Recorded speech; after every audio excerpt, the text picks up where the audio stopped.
제가 2017년도에 국무조정실장이었는데요.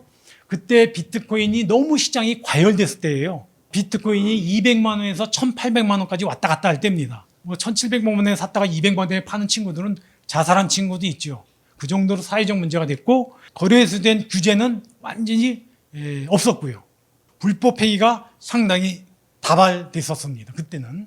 그리고 정부 부처에서는 부처 담당 부처가 거의 없었고, 근데 사회적으로는 굉장히 과열돼서 여기저기 문제가 됐을 때, 근데 저보고 좀 빨리 대책을 세우라는 게 떨어져서 대책 계획을 꾸려나가면서 이제 대책을 했는데요.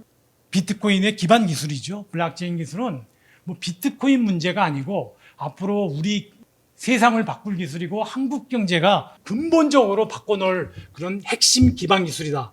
여기에 대해서는 국가 R&D를 쏟아붓는 아니더라도 적극 육성하자라는 큰 방향을 만들었고, 두 번째는 비트코인에 대해서는 블록체인 기술이 활용되어 있는 자산이라는 개념을 제가 생각을 했습니다. 선호하는 사람이 있고 실제로 시장에서 거래가 되고 있고, 금과 마찬가지로 선호하는 사람이 더 많으면 공급보다 수요가 많으면 가격이 올라가고 거래 가치가 있는 자산이다라는 개념으로 비트코인을 갖다가 무시할 필요도 없고 시장에서 거래되는 자산의 상품 개념으로 그냥 보자. 세 번째는 거래소에 대해서는 규제가 불가피하다. 가상통화에 대해서 블록체인에 의해서 거래되는 소득이 있기 때문에 과세가 돼야 된다라는 문제를 이때 대책 TF에서 제기를 했고요.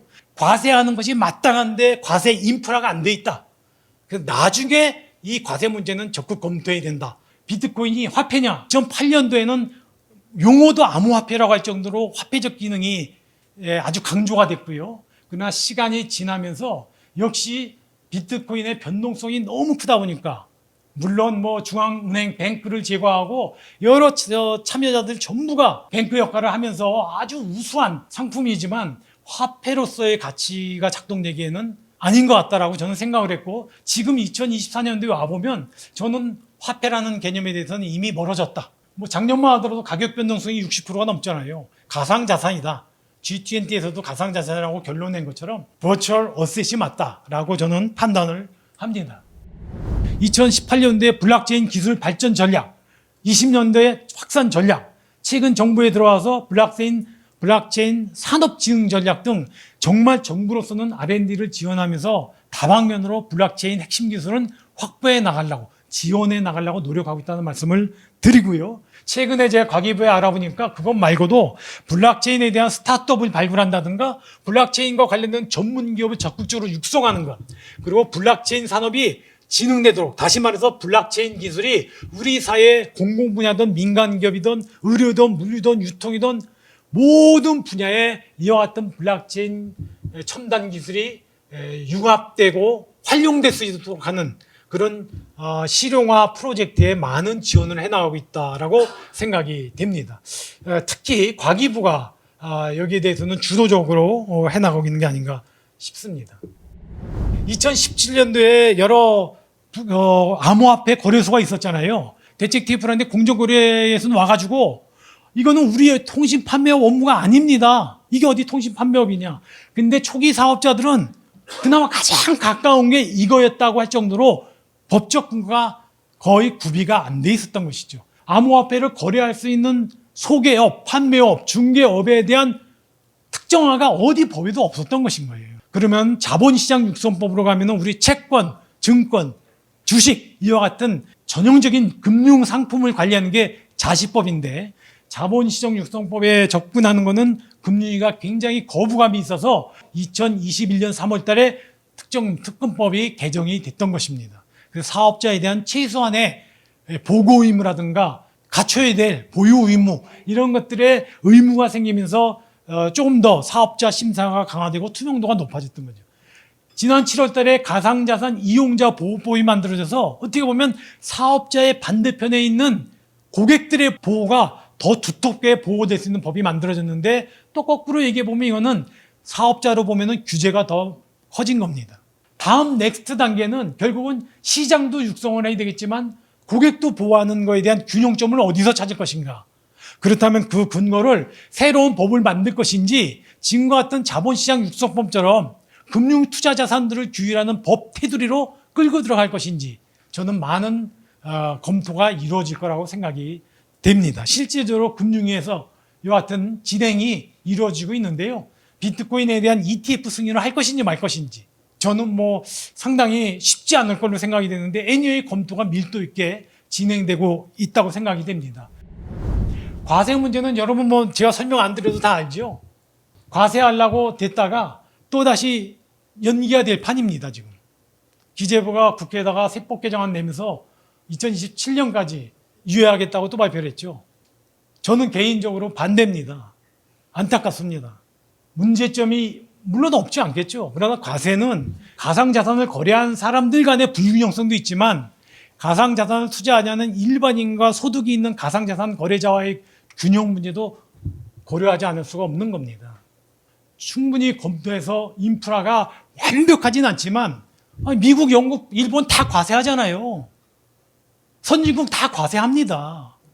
왜 우리가 과세를 안 하냐? 그래서 과세하는 걸로 해가지고 23년부터 과세하기로 했는데 유예돼서 24년 됐다가 24년이 다시 또 27년 돼가지고 저는 이런 식으로 정책이 유예되면요. 정책 추진할 거 하나도 없습니다. 뭐 아마 국회에서 기재부가 세법 개정안으로 냈기 때문에 유예되는 방향으로 결정될 가능성이 매우 높다. 저는 그렇게 전망은 합니다. 여러분 아시는 것처럼 작년도에 그동안 논의만 막 되오다가 G20 차원에서 가상화폐는 버추얼 어셋이다 결론을 냈고 작년 7월 달에 FSB에서 가상자산에 관한 소위 가장 베이직한 권고안을 냈습니다. 이 합의가 이루어지는 것도 쉽지 않았는데 anyway 충분한 논의를 거쳐서 23년도에 권고안이 됐고 로드맵도 채택이 됐는데요. 앞으로 이와 같은 G20 가상자산 로드맵이 국제 간에 합의된 로드맵 수준대로 잘 이행되고 있는지 점검하는 거. 그게 아마 하나의 축이 될 것 같고요.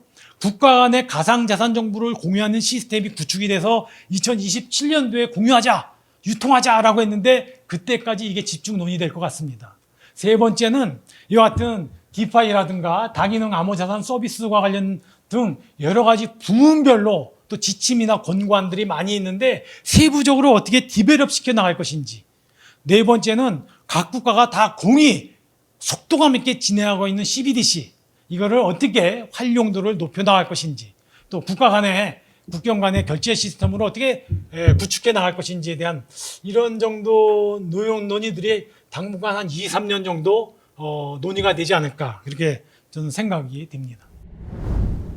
가상자산 미래 저는 뭐 이거는 저보다도 여러분들이 더 전문가일 수 있어요. 제가 보건대 전체적으로 가상자산의 시장 생태계는 뭐 저는 확장세로 가지 않을까 싶은데요. 그 변수가 이런 블록체인에 대한 기술이 어느 정도 개발돼 갈 것인지 그리고 정부와 또는 국제 글로벌의 시장 규제가 어느 정도가 될 것인지가 중요한 변수가 아닌가 싶고요. 최근에 미 SEC가 ETF 승인한 것은 저는 뭐 비교적 가상시장 업계로서는 제도권에 있는 그 기존의 금융투자자산과의 접촉 면적을 넓히는 좋은 신호로 해석이 되지 않을까 싶습니다.